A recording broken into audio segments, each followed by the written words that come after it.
Red Star Belgrade won, Zenit St. Petersburg nil in a friendly match that took place yesterday at the Maracana Stadium with approximately 40,000 fans who came to watch the two teams play in a friendly.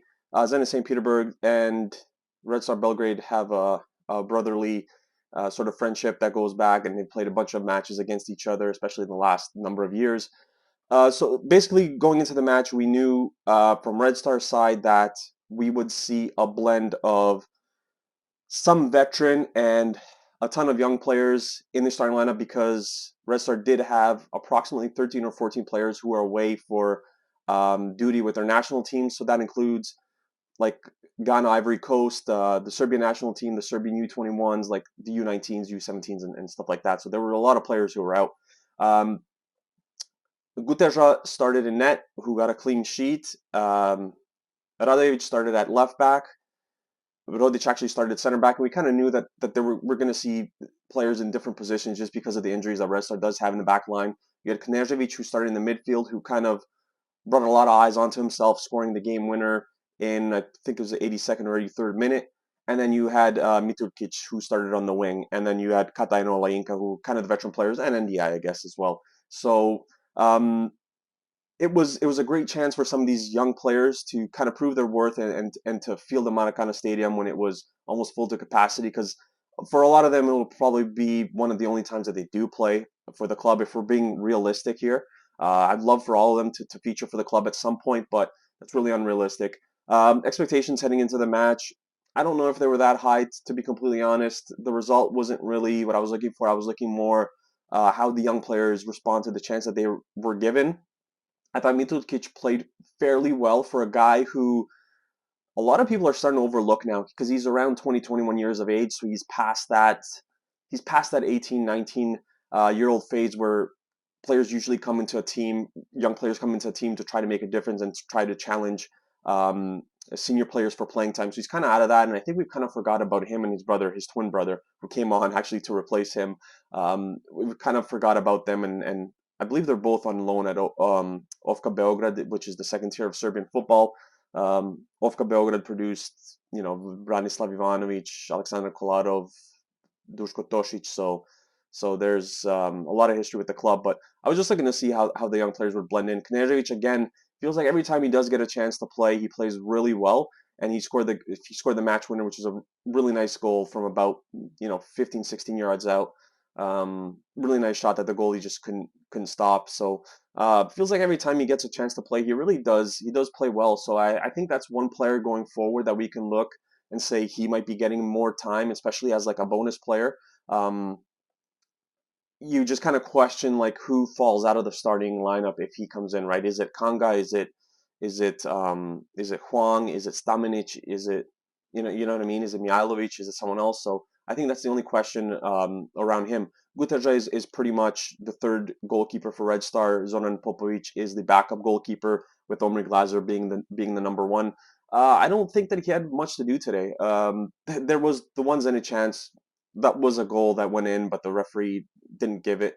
I don't think that you really saw it because Guteja kind of dove to save the ball and it went inside and it came back out, so it wasn't given. And right after that, actually, Zenit hit the post as well. So they had two chances in a span of 2-3 minutes. A very good club, I would say. They're one of those clubs that on the counterattack they make you play with tactically, technically, and their movement off the ball is very very good. And this is a team that's shorthanded as well. They have a bunch of players who are out with their national team sides as well. So excellent side to kind of play against and to measure up against for Red Star. But like I said, the match was not really. I didn't really care about the result. I just cared that some of these players got to run out. If you like what you are seeing, please subscribe to the page. Would really appreciate it.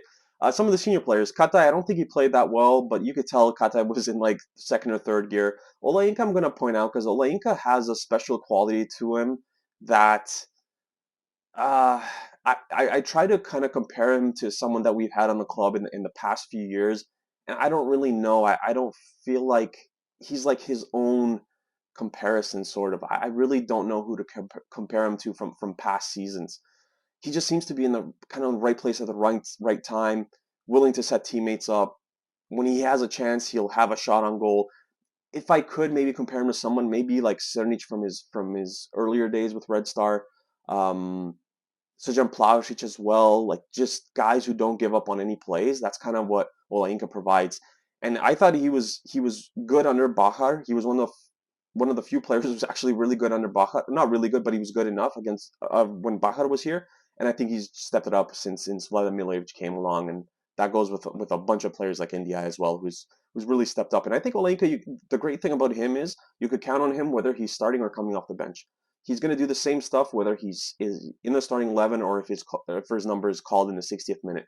Always going to give you effort, always willing to do the dirty work. And it's funny because I think when he came in from Slavia, he was a player that I forget the nickname that they use, but it's like whenever the ball bounces around, it always somehow gets to him.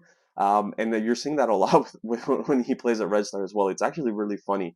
There could be two guys that are like man marking him, and he'll somehow get by them, and the ball deflect off the two guys, and it'll still come back to him. It's just crazy to see. But it's players like that you need in a club.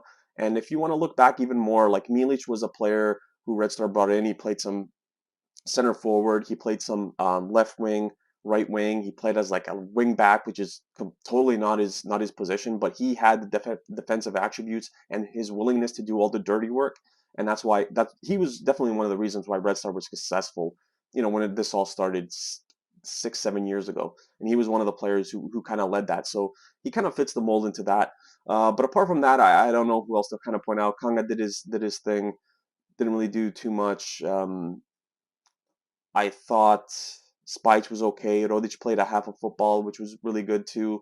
Um, Radovic, like I said, I was happy to see him um, get some playing time because we haven't seen him too much with Rodic pretty much playing all the minutes at the position. So it was good to see him. And then again, we saw some players come off the bench, which I didn't, which I just kind of care that they featured for Red Star, and it was a good moment. So let me know in the comments what you guys thought of the match, quality of the match. Did the result really matter? Let me know all that stuff in the comments.